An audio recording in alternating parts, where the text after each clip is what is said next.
Hi everyone, this is audap. Let's continue our game of Hermitage Strange Case Files on Nintendo Switch.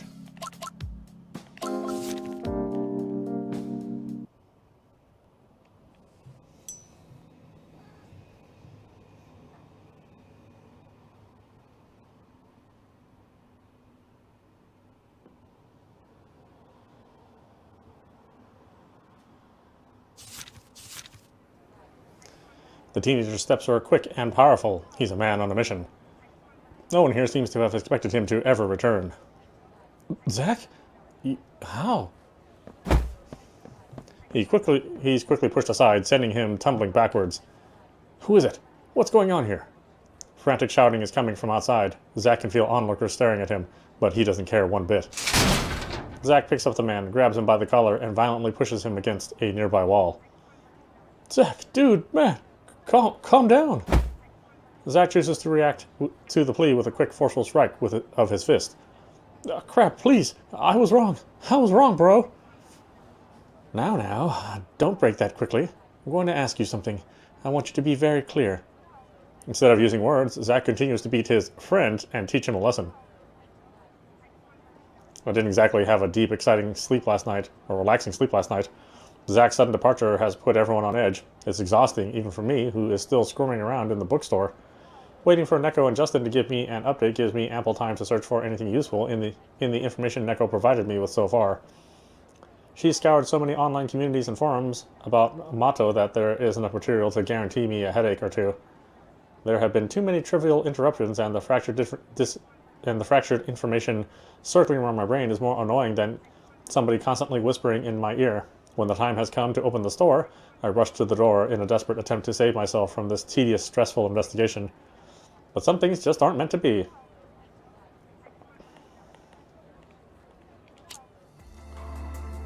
I just wanted your professional opinion on where he might have run off to. I didn't expect you to actually drag the guy back here. You know the deal. It's better to catch them than having to catch up to them. How'd you pull it off? I was walking around town pretty aimlessly when I got a call from an old friend in the police force. He had something, shall we say, interesting to share with me. We're very lucky that he still owed me a favor. You really do know all the right people. Anyway, what did he do? Well, it just so happens that our buddy here nearly sent a whole group of guys to the morgue last night. Please tell me that's an exaggeration. I'd be a lot happier right now if they had actually ended up in the morgue. Zach's voice is full of resentment and anger. He's covered in scratches and bruises, and his clothes look torn. Looking at him makes me glad it wasn't Cecile who found him. You know how much trouble it was getting you out of that situation like that? Thanks. He still seems angry, but at least appreciates the help he got here. At least appreciates the help he got here. So, did it turn out to be the right guy? It only took a few punches to make him talk. A few? You almost ended up at the precinct. The guy looked like somebody used him for batting practice. He deserved all of that and more. Don't make me repeat myself. Let it go. So what's his angle? What could have possibly happened to make him hold such a grudge against you? It's nothing like that. Actually, it's pretty simple. He sold me out to someone else. Sold you out? Whatever happened to the law and order in this city? Somebody's offering a bounty, 20,000 to be exact, for pretty much anyone who can be snatched up without causing an uproar. It's a pretty recent development. I haven't had much contact with anyone else, so I didn't know about it. Well, up until now. And it doesn't sound like he was planning on giving you your fair share. I started putting the pieces together in my head. They call it mining. Makes it sound harmless, like some kind of Bitcoin farming gig. Turns out a lot darker than that, and it's people that are being mined. That's a lot of money. I've heard that there are several gangs doing this, mostly the established ones who've been around for years. Law enforcement has become a lot stricter lately. No one in their right mind would do something that risky. It's not something you can stop doing once you're entangled in it. To me, it sounded like Jeremy didn't see any other way and was pretty desperate financially, that asshole.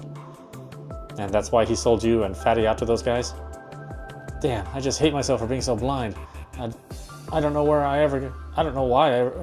how I ever considered him my brother.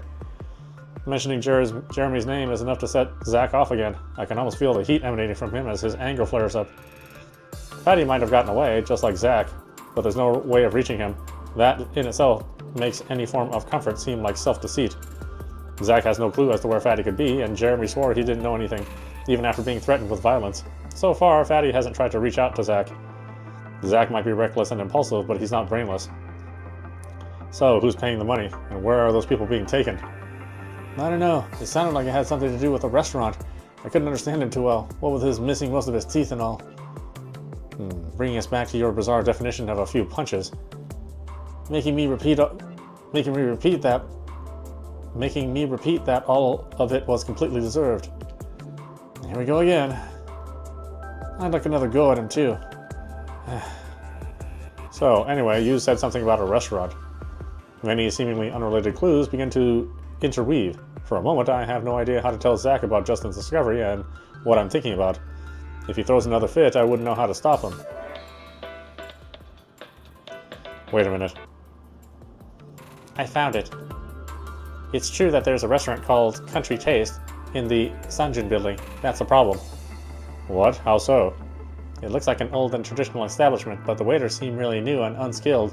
When I snuck a peek, they were super lazy and barely awake. I've heard from customers that the menu has drastically changed. Sounds quite bad. The dishes are way too salty. So they changed up the menu, but the place is still called Country Taste?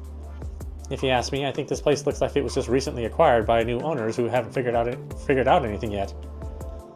If you yourself call something chaotic, it has to be serious. I managed to get my hands on their tax records, and there's a sharp decline recently. Something must have changed. Everyone has to eat, and restaurants tend to have loyal customers unless they mess up somehow. Also, I took a look at the building's layout and the construction plans. Their back door doesn't lead outside, but it leads further inside the building instead, which isn't the case for normal businesses. It's not that unusual, is it? It might just be a residential place that was converted into a commercial one. That's not what I'm concerned about. The building's surveillance must be a closed-circuit system, and I can't intercept the signal from outside. Cecile's helping me look for Wi-Fi access inside. Don't overdo it. She's not as experienced as you are. Don't worry. Anyway, have a look at everything I've gathered that seemed out of place to me somehow. Transmitting it now. Over and out. Neko hangs up and my phone starts buzzing. She's sending me a lot of data. Building layouts, ownership registration information, tax records. What'd you ask Neko to investigate? I asked her to check something out that I think could be very helpful. Cecile's with her too. You mentioned a restaurant yesterday, and given the current state of affairs, I couldn't really leave it alone. You know how it is. Just as Neko suspected, the records show that the restaurant has changed hands. Other than that, there's also information linking the group to trouble with the law. This includes a picture of a man who's been taken into the police station. The man's criminal record is long enough to look like a receipt, although they are all minor issues like picking fights here and there. Still, I have a hard time picturing a guy like that working at a restaurant. Justin, you said the villagers mentioned a foreigner wearing red passing through. That's right, he was wearing red and had no ears. At least that's what the kid told me. Exactly the same as... What are you looking at? Whoa, isn't that Jeremy's gang leader? What? The Street Tigers have a reputation in the area. They're notorious and have more than 20 members. Imagine that, so many more idiots like him. But I haven't seen that guy lately. Where'd you guys see him? I'm starting to rethink my original suspicions.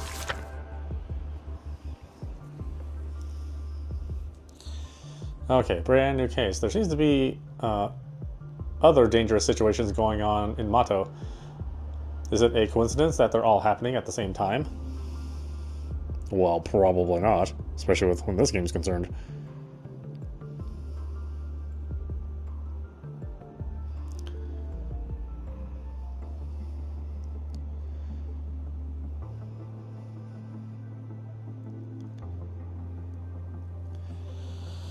Okay, so what have we got? We got horrible nightly encounter. For some reason, Zach was attacked by delinquents during the night. In his haste, he ran into a park and tried to hide there. However, he seems to have encountered an even more bizarre, terrifying danger there. The park where the incident took place is located in the southern part of the city. Zach also mentions that it looks like Jeremy, an acquaintance of his, was the one who plotted the attack. We got that. Visitors from Yuhui Village. It is said that a few people from Yuhui Village are living on the outskirts of Mato. Since their arrival, rumors of a cult have been circulating and there have been several disappearances. According to Justin's survey, most adults from Yuhui Village work in a building in the southern part of the city. Also, they seem to believe in an entity called Big Mother. And then visitors from outside the village. Justin learned that Yuhui village recently had a red-haired visitor. This guest has been trying to interact with the villagers, but they weren't too welcoming. They stated that outsiders just don't understand and that he cannot tell us what to do. Neko's investigation revealed that the visitor is the leader of Jeremy's gang.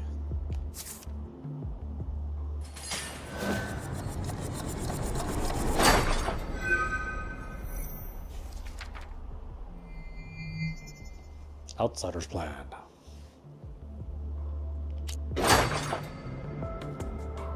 Bingo. It's a shame life is so ungrateful. Finding the right answer is hard work after all. Huh? What's up? I think I figured out where they've taken you, and I figured out where they would have taken you had they been successful. You think it's that country taste place, right? Justin has also noticed that something is foul here. He and I are the only ones investigating 2 incidents at the same time, though maybe they're not so separate after all. We don't have any time to lose. You told me about gangsters going around town mining. At the same time, a gang leader starts managing a restaurant. According to Neko, the restaurant doesn't look like it's a professionally handled business at all. You think the restaurant's being used as a front? That restaurant doesn't have an actual back door, at least inside the building instead. Not really a common design choice, is it? It takes a lot of supplies to run a restaurant, and if they had to all be delivered by the front entrance, there's no way they could open up on time. It would take ages. But there's one scenario in which that could be an advantage. If you want to kidnap and hide a lot of people, the biggest problem is how to make the hideout less noticeable. Think about it. The building's owned by a group of people with eccentric beliefs, and the restaurant owner is a known criminal. You have to admit, that does sound like a recipe for shady business. Justin takes my phone and double-checks the building layout Neko sent. The lower floors are restaurants. There's also some kind of shop in there. From the 7th floor onwards, most of the rooms are rented by various companies as office spaces. With so many people around, it's hard to avoid prying eyes. It looks like somebody improvised in an office building to create retail space instead. The northern part looks residential in comparison. My God, have you ever seen a building put together like that? I can't say that I have. The architect must have been smoking or something. Apart from the back door, the lower shops, the only other passage is the one for garbage disposal. Just one big stuffed place. There's a spark in Justin's eye, but Zach seems to think our assumptions are a little premature. So, they kidnap people from outside, use the restaurant as cover to get into the building, and after a while, they can leave without anyone noticing anything suspicious. There have been so many disappearances all over Mato lately, and people from Yuhui village have been disappearing for a while now too. Do you think there's a connection between the two? We would have to figure out the exact timing and make comparisons. I'm not 100% sure yet. The question now is how the two groups are connected, and when and how they started getting involved with each other. I have a feeling we won't like whatever we find. Please don't let this be some insane human sacrifice thing again. It happened a while ago, but I'm still bothered by the collective amnesia. Scarlett said their amnesia wasn't drug-induced, but if you consciously bury memories like that, there has to be a deeper purpose. You know of any rituals that fit the bill? I don't really know, and I've gone through all the books I could find on the subject already. Alas, we also know nothing and are even more confused than before. Fantastic. Knock knock, guys. Rituals? Ceremonies? Why the hell are you throwing those words around so much? Don't worry. Do you really think that medicine you took yesterday was for drowsiness? The world may be just a little bigger than common sense would have you believe. Whether it's strange beliefs or monsters, all of it exists. If you don't want to take my word for it, just ask Cecile. She met the store manager before I did. You don't need to hear everything from me. Believe it or not, your choice. A few days ago, I was just as clueless as you. People died because of it. It's something I don't want to happen ever again. What? You mean people are gonna die? What's this all about? I could tell you more about it when we have the time. I ignore Zach's inquiries for now and turn back to Justin. Is there a way to gain control over this somehow? How about one of your contacts at the Bureau? That'll be a problem. It's been very busy over there lately, and there's a more pressing personal issue as well. What is it? Well, being the guy who cried wolf. I'm sorry I made that happen. It's fine, but why are you suddenly so motivated? Is it because Neko's not around? We're doing things differently this time, because we had a vague idea of what we were getting ourselves into. This time, there's no use in pretending to be experts. We'll be more cautious, I promise. With so many people involved, there's always one person who cracks under pressure. We'll wait until we find a weak spot. That makes sense, but then again, last time, everything made sense too. I'll think of something, okay? It won't be easy, and there's bound to be trouble. Saving people is never easy. Anyway, Zach, you... Huh? I looked left and right, but there's no trace of Zach. Where did he wander off to? Did I get any new books? I didn't get any new books. No.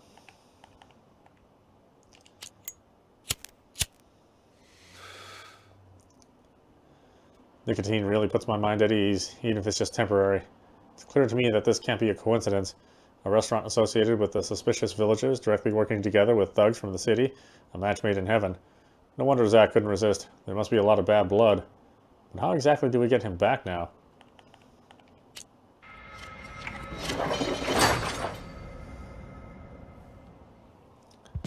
Right now, it's impossible to tell the difference between Zach's temper and an erupting volcano. He didn't even wait until the store manager finished speaking. He was angry at the others for not making him aware of how serious the situation was much earlier. This time, he left in silence, slipping away without anyone noticing.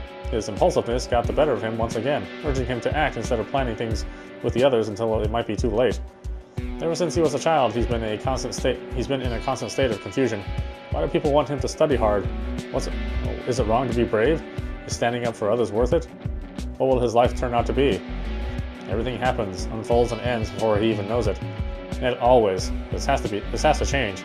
It's time for initiative. Of course, he's going to save the day. How? He hasn't thought about that yet. He still doesn't know. Thinking twice before acting is a variable trait, but what if there isn't enough time for that? By the time he regains his senses and can think a little more clearly again, the Sanjun building is already towering above him. The exterior is only dimly lit. The building's facade shows clear signs of age. It's almost run down.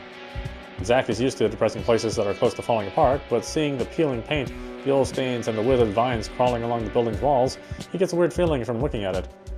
If anything, that only makes his temper run even hotter. Zach takes a look around. This place is a long way away from the bustling city center. On a regular weekend, the area around this building is even less populated than usual. Still, there are a few people going about their business. He remembers how the store manager was describing the building's odd structure back in the bookstore. Knowing more about the layout gives Zach a sense of confidence. He collects his thoughts and steps into the building. He feels like a small boat drifting off into the looming uncertainty of the unpredictable dark sea at night. It's already long past lunchtime, and the restaurant, equally as dilapidated as the building's exterior, doesn't have a single guest. A few buzzing flies are the only thing to keep the bored waiters company. Even Zach is taken aback by their carefree, wholly uninterested attitude. Because of the store manager's suspicions, Zach decides to act more like a thug. It could prove helpful and make him fit in. Zach quickly makes his way across the rustic lobby. He doesn't want to stop even for a second, of course. The sooner he finds a safe spot without anyone around, all the better. He can't help but notice the crude faces of the waiters, stern, hollow eyes, expressions that ooze hostility. One thing's for sure, it's nightmare fuel. If he could ever fall asleep in the first place, that is. The facial features that somehow seem off and unnatural have a strong impact on Zach. To an ordinary person, they might be just a little ugly, but Zach knows better, making the fear run all that much deeper. This is important to him. If it weren't, he would have turned around and run, trusting his instincts, but there's only a thin line that marks the point of no return, and he can't afford luxury such as fear right now. The room he is in is only sparsely lit. It seems well maintained, and luckily for him, there's nobody else around, at least for now. An oppressive veil of humidity covers the entire room. Zach's skin is sensitive to the touch of the cold metal around him, which helps him focus. The lower floors are restaurants. There's also some kind of shop in there. From the 7th floor onwards, most of the rooms are rented by various companies as office space. With so many people around, it's hard to avoid prying eyes. It looks like somebody improvised an office building to create retail space instead. The northern part looks residential in comparison. Apart from the back door and the lower shops, the only other passage is the one for garbage disposal. It's just one big stuffed place. The first 2 floors are restaurants. Maybe taking a look further up is the way to go. It isn't likely that there would be enough room for many people in the kitchen in the back, but the 2nd floor is somehow more suspicious than the one Country Taste is on. Is there a way to go further up? Zach circles the room and pushes open the door to the fire escape, the narrow hallways, urging him to move on as fast as possible.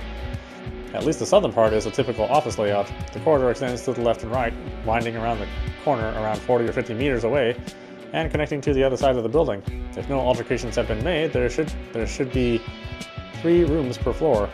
Examining each and every one of them obviously isn't practical. Zach has a tough choice to make. Okay, where to now? Let's search the 5th floor. Because why not? The door to the 5th floor is closed. Leaning close to the door and eavesdrop? Zach puts his ear to the door and focuses on the sounds coming from behind it. Bits and pieces of a TV show running in the background, mixed with the sound of hip-hop music. Zach knows this type of soundscape. It's pretty typical for when guys get together to dance, chat, and play cards. Somebody's moving around on this floor, but everything is muted by the door. For now, that's all Zach can hear.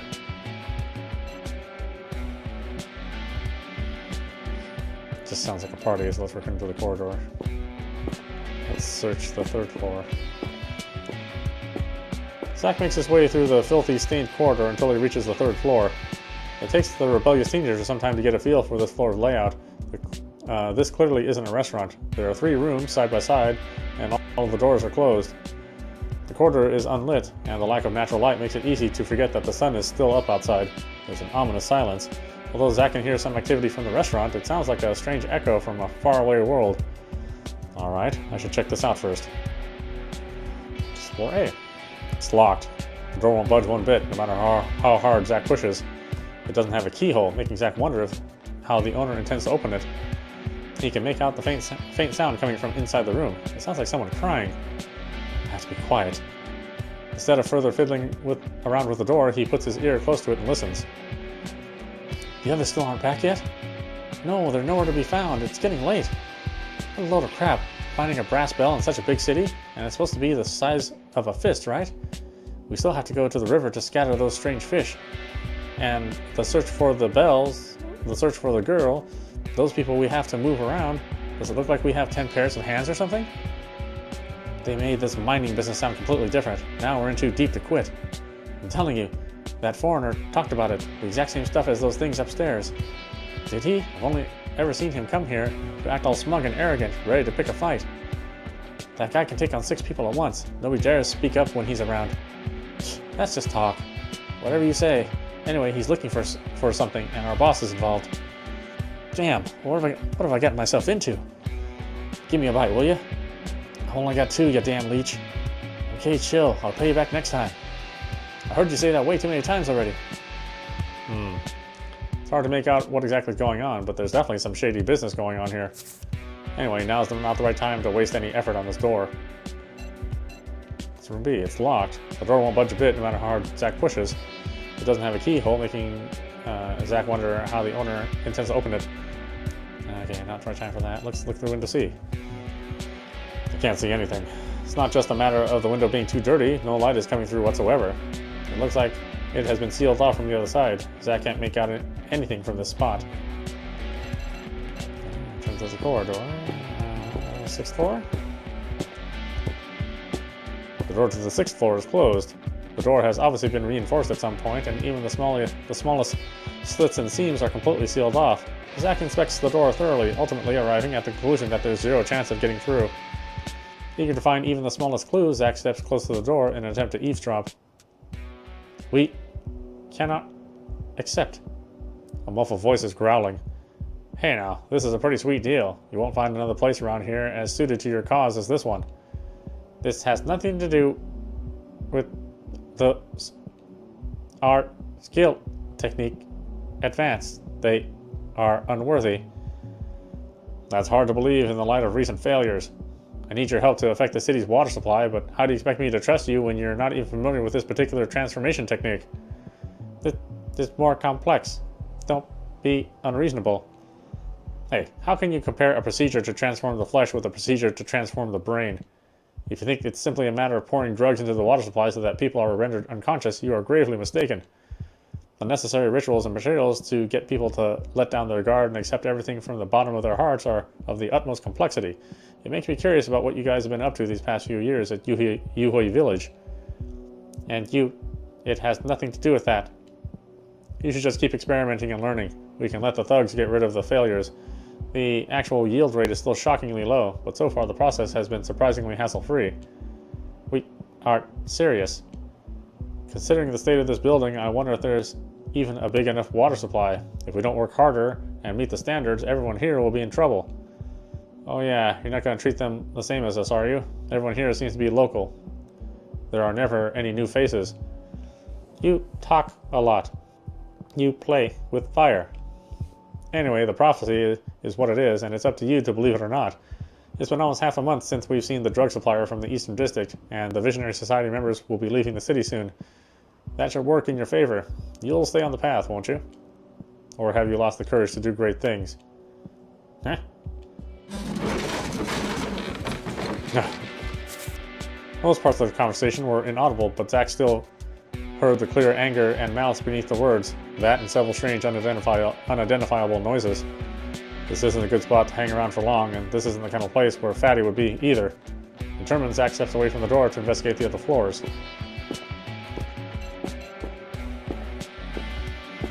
The actual layout of the fourth floor differs from the blueprints Neko provided. The southern rooms appear to have been merged into one, leaving only one entrance to the corridor.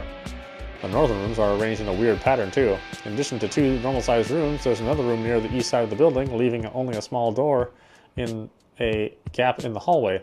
As for the southernmost room, it's locked up tight with no visible way out. There isn't a single window all along the hallway. The walls are covered in square marks, indicating new plaster. The floor is quiet, as if it's been soundproofed, and you can barely hear the sound of the cars outside.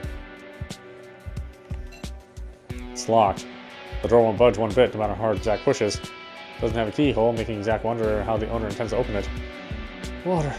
Give me water. Ugh. Anyway, now is not the right time to waste any effort on this door. Room B. It's locked. The door won't budge. Yeah, okay, great. Anyway, now is not the right time. Okay, how about C? This is the only room that's unlocked. The door is half open already, revealing a small glimpse of what's inside. For now, it seems the only option is to keep exploring. Did he oversee something? Or is it really nothing? Zack carefully observes his surroundings in an attempt to find more clues. Zack discovers a line of water stains on the ground. He gently touches one of them with his fingertips. It's a sticky substance, definitely not water. This seems more like mucus than liquid. It's like slime from a toad's skin, but it's way too much for it to have come from a toad. The trail looks like footprints? What could have possibly left those? Zack shakes his head and forces himself to focus. He needs to move. There's no point in hovering around. The room seems to be empty. With a deep breath, he musters up the courage to push open the door and step inside. He has a feeling he may regret this decision. The foul smell that hits him is so bad that he almost loses consciousness. It takes him a good 5 seconds before he can think straight again. A huge surgical operating table takes up most of the room. Many medical instruments are strewn about, and Zack can't help but notice that dry blood covers most of them. He is concentrating so much on his surroundings that he almost misses the obvious thing. A person. Zack is repulsed. Every fiber of his body is warning him not to look any closer, and his instincts are telling him to turn around and never return to this disgusting place. He is covered from head to toe in cold sweat. He doesn't know what it is, but there's something unbelievably dangerous about this room. It reeks of dread and malice. However, he doesn't seem to be fully in control of his body right now. No. Just one more look. No, just one more look. No, just one more look. No, just one more look. No, just one more look. No, just one more look. No, just one look around. Just one more look around. Just one more look around. Just one more look around. Just one more look around. Am I stuck in a loop? What the heck's going on here?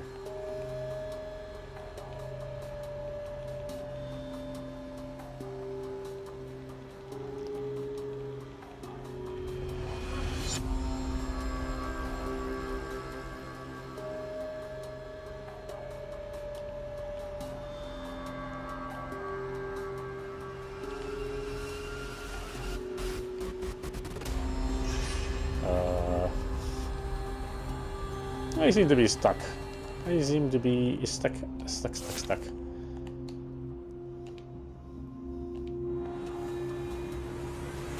Yeah, this is going nowhere fast. I thought they were being stylish, but no, I think it's just broken. Let's observe. Let's see. Examine the unfamiliar equipment. No, just one look around. Examine unfamiliar equipment. Zack approaches the bed to examine the surgical equipment above it. Next to the dirty lamp, strange metal instruments are hanging down from above. Some of them resemble microscopes, but the underside is quite dirty and appears to be splattered with some sort of liquid. Having no expertise in this area, Zack couldn't even begin to determine the true purpose of this equipment. He has seen something similar on TV before, where doctors use similar equipment for delicate medical procedures. However, that equipment looked more advanced, while these instruments are in much dirtier condition and look as if they were assembled at random. But one thing's for sure, certain procedures are being performed here with enough precision to require specialized microscopic instruments. He applies some more pressure. Hey, apply some more pressure. It's not going to work otherwise. Don't move. It's hard to focus on the eyes. Strange sound echoes in his mind, and the teenager shakes his head vigorously, trying to calm his breathing. Huh? There's one more look around. The hands have been forcibly tied down. Long metal needles have been inserted deep into the ears, and the neck looks painfully contorted. Many pairs of huge eyes next to each other. What overtakes Zack isn't merely the scene in front of him, but what his mind makes of it. Sickening moans that echo in his head, nausea-inducing smells. Zack's own imagination is turning into a theater of macabre horrors.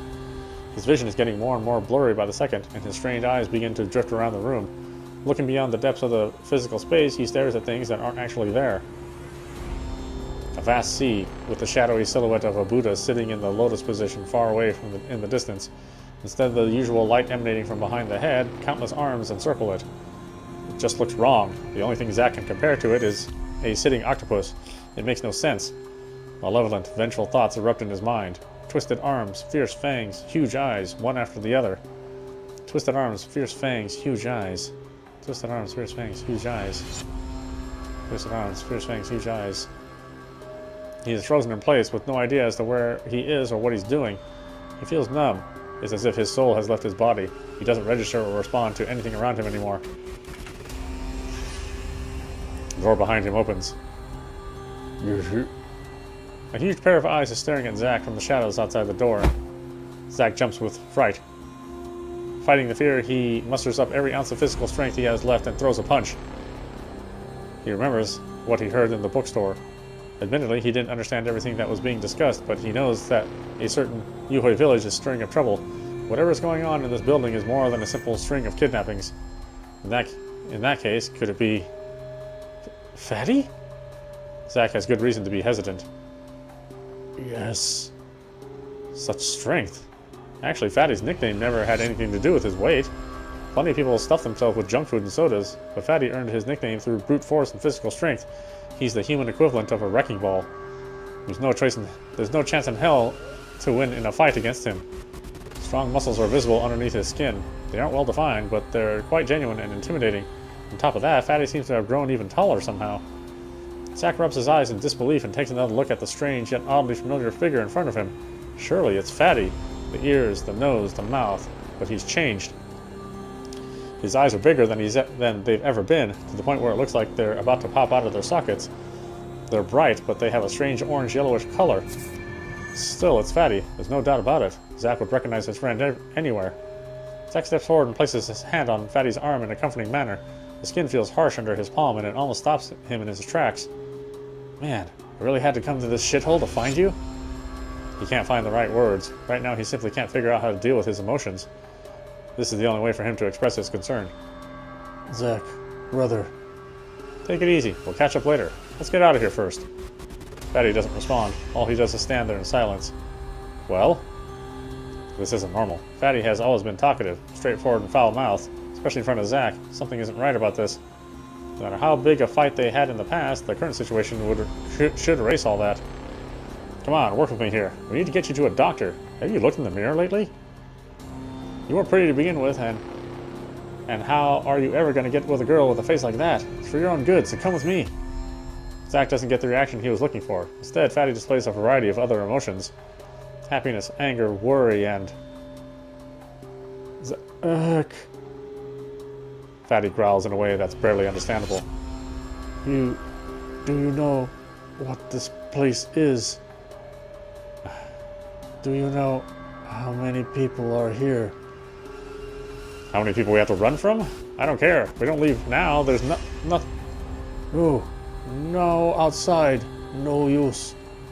His bloated body is expanding dramatically. He gasps for air as his mouth starts to foam. His tongue is flailing and lashing around, with slurping noises drowning out his words as saliva splatters across his face. Too late. Already. Out, now. Go, do it. Don't be ridiculous. There's always a... Zach can't react in time to what happens next. His body is slammed into the edge of the corner with enough force to break a rib. His lungs have trouble keeping up, and he almost passes out. Why? Zach doesn't understand what's going on. Never before has he seen his friend so angry and unhinged. He just stands there, the pain coursing through his body, telling him that his whole bizarre situation is actually happening. Coming here to save a friend was the right thing to do, no matter the circumstances. Seeing this room just confirms that. But why all of this? The sound of heavy footsteps interrupts Zach's train of thought. You hide. The slimy, sticky sound draws nearer, but that's not all.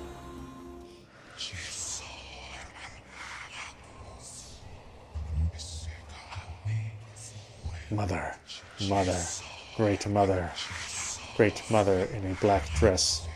The wind it nears, the storm approaches. Great mother in a black dress. Come back to me, great mother. The tea is good, the meat is rich. Come back to me, great mother. Return me safely from the sea. I'll give you tea, I'll give you meat. Great mother in a black dress. That strange chant again. This time, however, Zach can make out the words, because they are closer now. Zach instantly remembers that one night. There's more to it than he thought. His whole world is now controlled by one single primal emotion, fear. He's caught in the moment, unable to do anything. Robbed of his own voice and unable to lift his arms, he's completely incapable of moving. Fatty, on the other hand, is not. He grabs Zach by the neck, pushing him into a dark corner of the room. Zach slams into the wall once more, desperately scrambling for something to hold onto, but his hands touch something that's much colder than the wall. The entrance to the garbage chute. Go, quick, get in. Fatty haphazardly pushes Zach into it as if he were an actual garbage bag. The passage is spacious, but clearly not intended for humans, barely enough for Zach to fit through. Fatty's having some difficulty pushing Zach into it, but that's also in part because Zach is trying to resist. Zach knows exactly what's about to happen, just as he knows that Fatty could never fit through the chute. Fatty, hey, what are you doing? Zach turns around to call out to his friend. Don't be an idiot. I came here to help you. I'm not leaving without you. The answer to Zach's exclamation follows swiftly, another push with tremendous power behind it. Damn it! Damn it! Go quickly! Through Fatty's growling voice. Though Fatty's growling voice is loud and powerful, its growling's more distant now. Zach's body descends rapidly. He can hear faint wailing sounds and fists striking flesh, and then he can't hear anything. A sharp pain pulls him back to reality. Fortunately, the chute opens up far enough above the ground so that Zach manages to turn around in time to land on his back. Unfortunately, the impact is too much for Zach. He loses his breath and the ability to think for a moment. Then his instincts kick back in. He has to escape. He has to survive. That's the only thing in his mind. His whole body hurts. His bones creak and his joints crack under the pressure of each step. He moves towards a bright light with the last tiny bit of energy he has left. He can't hear the car start. He can't smell the disgusting stench. And he can't see or hear the tall figure standing next to the trash, growling. He can't feel anything, not even the pain. Darkness. Nothing but darkness.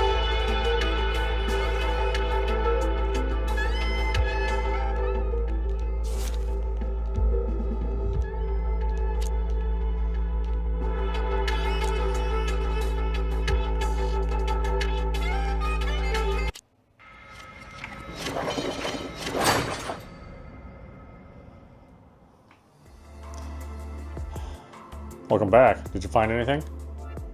Sorry, not yet. We were close to that restaurant when suddenly a whole bunch of people turned up.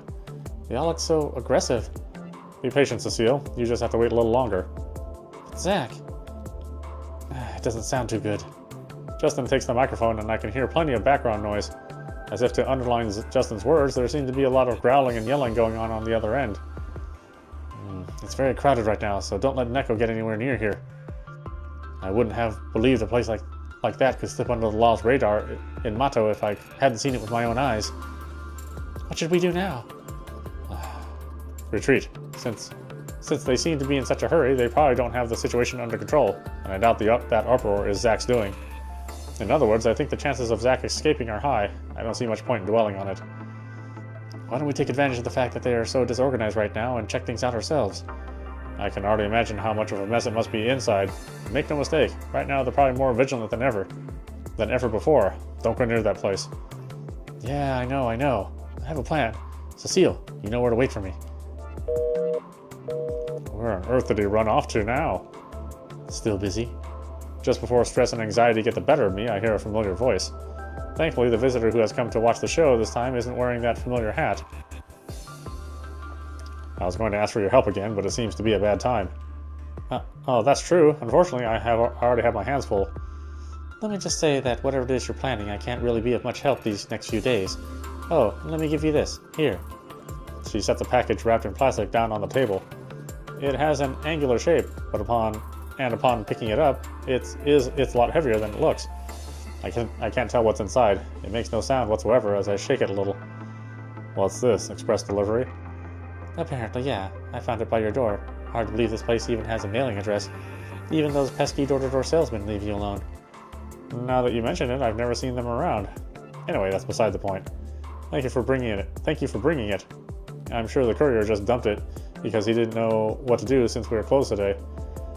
At least whoever sent it didn't put your phone number on the label. And check this out. All it says in place of a name is Hermitage. Courier services really need to get creative when it comes to finding addresses.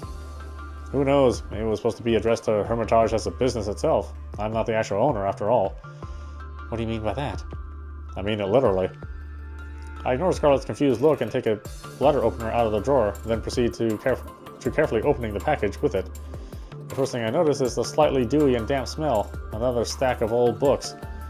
So it was him. Ah, that's what you meant earlier. I'm just a little surprised. I never would have thought he'd entrust these books to a stranger. Normally he would only deliver them in person. It's not like this place is crawling with customers, but the ones that do come here have high standards. He makes sure to keep us stocked up with volumes that are hard to come by anywhere else, though some of these are way too exotic for anyone to actually be interested in them.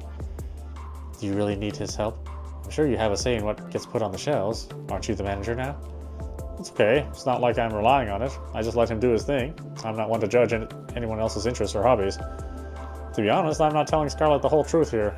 Things are bad enough already with everyone else on edge. I think telling her about the owner's peculiar backstory and antics, she might try to move out. She might try to get me to move out and abandon Hermitage. The harsh truth is that I have nowhere else to go. That's the reason enough for me to keep the owner's secrets to myself instead of burdening someone else with it. I wonder how long I can keep this up, and how long these secrets can actually remain secret. The thought gives me a bad feeling, and I watch how Scarlett curiously browses through the new arrivals. Here we go again. It's that odd feeling again. Lately it's been happening more and more frequently. What's wrong? Is your lack of sleep catching up to you? No, I think it's something else. Listen to your body and treat it with a little more respect, or your sedentary lifestyle will get the better of you. Oh, looks like he does have good taste every once in a while. Scarlett picks up a book from the pile that looks rather pristine compared to the others. Good taste? You mean this book? Yes, exactly. Strange you would say that. I would have thought it was only for a niche audience. Niche is the new mainstream, haven't you heard? These days it's easy to generate hype around stuff like this, especially with movies, games, and all kinds of merch being sold. It's part of pop culture. The game Neko is helping to develop has the same theme, if I'm not mistaken. Does it? Looks like whoever's in charge of it knows what's popular and has a vision. Are you messing with me? Why would I? Trust me, this is exactly the kind of entertainment young people these days are into. What strange times we live in. You can say that again. I've heard of some kids actually building altars in their backyards. Can you believe that? Most of them don't even have an idea where it all originates from. Modern media is to blame for blurring the lines between what's real and what's fiction. Still, I'd rather have those kids playing around with that kind of stuff than seeing them get involved in anything that's actually dangerous. Speaking of danger, there's something I've been meaning to talk to you about. And why don't we stop it there? This is audapostrophe. You've been watching Hermitage Strange Case Files on Nintendo Switch. Anyway, I hope you enjoyed watching. I will see you with the next stream.